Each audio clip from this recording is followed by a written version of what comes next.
If you've ever heated with wood, you already know the brutal truth. Most of the energy goes straight up the chimney.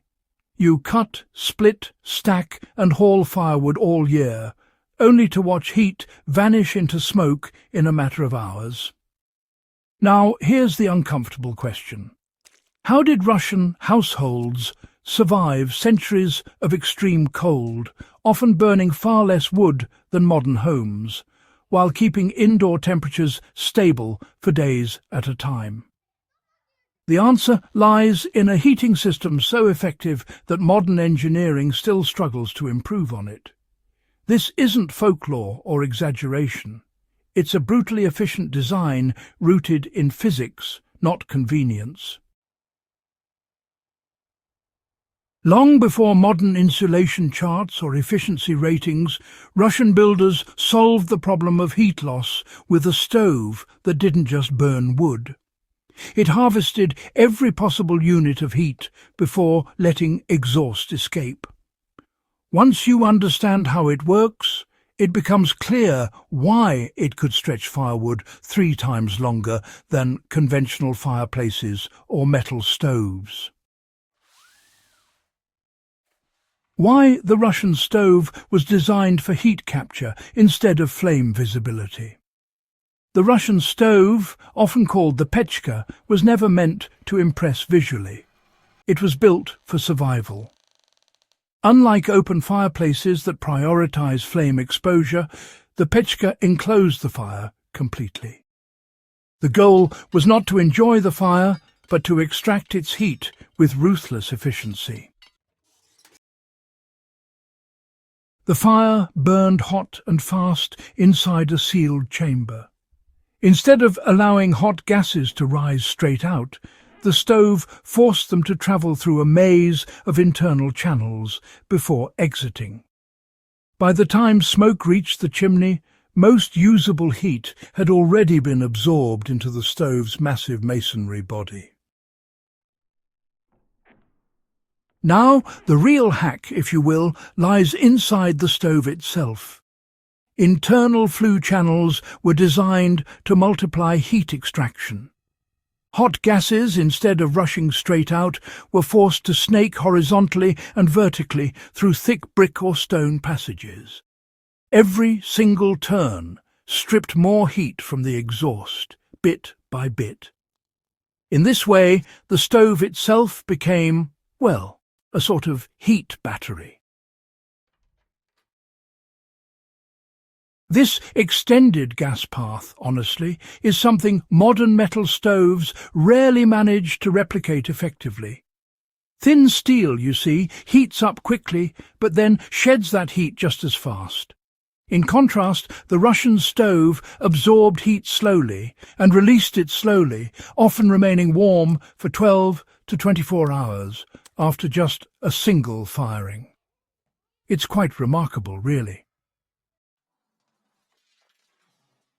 So, why did thermal mass matter more than just how long the fire burned? Well, Russian winters demanded consistency, not just short bursts of warmth.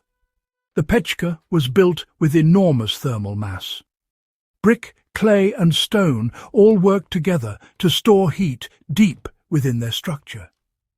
Once charged, the stove would radiate warmth evenly into the room long after the fire itself had gone out. Rather clever, don't you think? This meant households could burn wood once or twice a day instead of, constantly feeding a fire. That alone drastically reduced fuel consumption.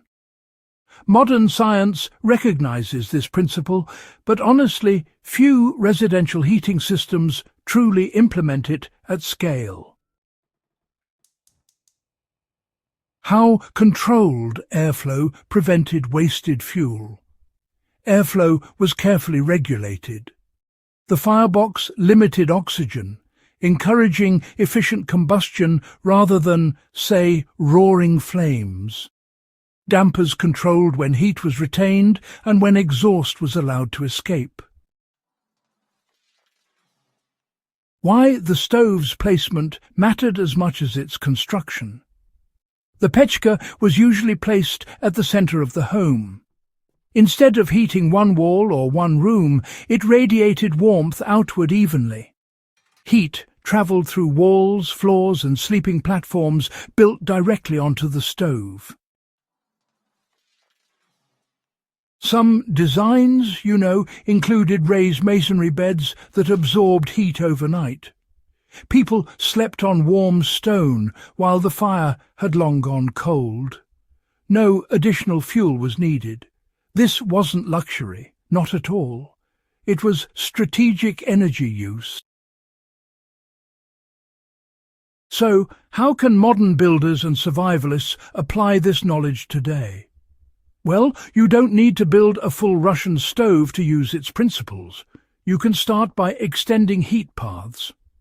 Masonry heaters and rocket mass heaters, they really borrow heavily from this concept. The goal is to lengthen exhaust travel and increase contact with dense materials. If you heat with wood, do prioritize thermal mass. Adding masonry around a stove, using stone walls, or installing a heat-retaining bench can, honestly, dramatically improve efficiency. Burn hot, short fires instead of smouldering all day. Let the structure store and release the heat.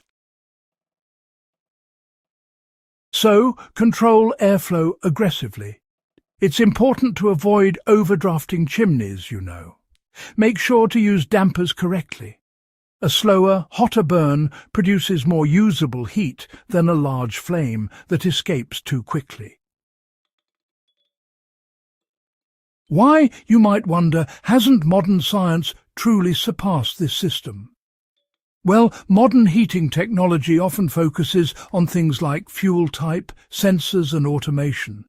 But the Russian stove, it really focuses on physics. Heat transfer, mass and airflow don't change with time. Honestly, you can't outsmart thermodynamics with electronics.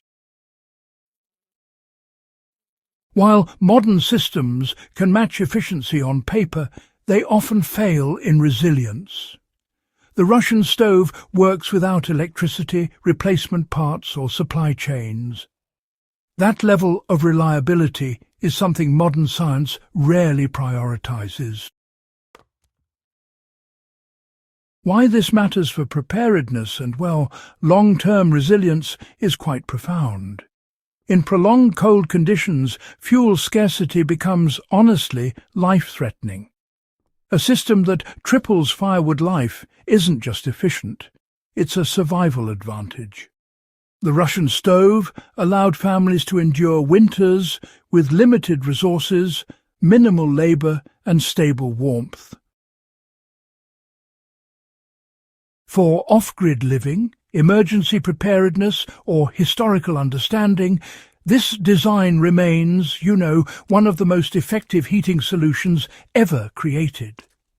What this forgotten design teaches us today is, I think, truly remarkable. The Russian stove proves that efficiency is not about complexity. It's about understanding heat deeply and refusing to waste it. The fact that modern homes still struggle to outperform a centuries-old stove should, frankly, force us to rethink what progress actually means. If this deep dive into forgotten heating mastery added value to your understanding of history and survival, make sure to subscribe for more serious, research-driven content like this. Share this video with anyone who heats with wood, studies historical technology, or believes the past still has lessons worth learning.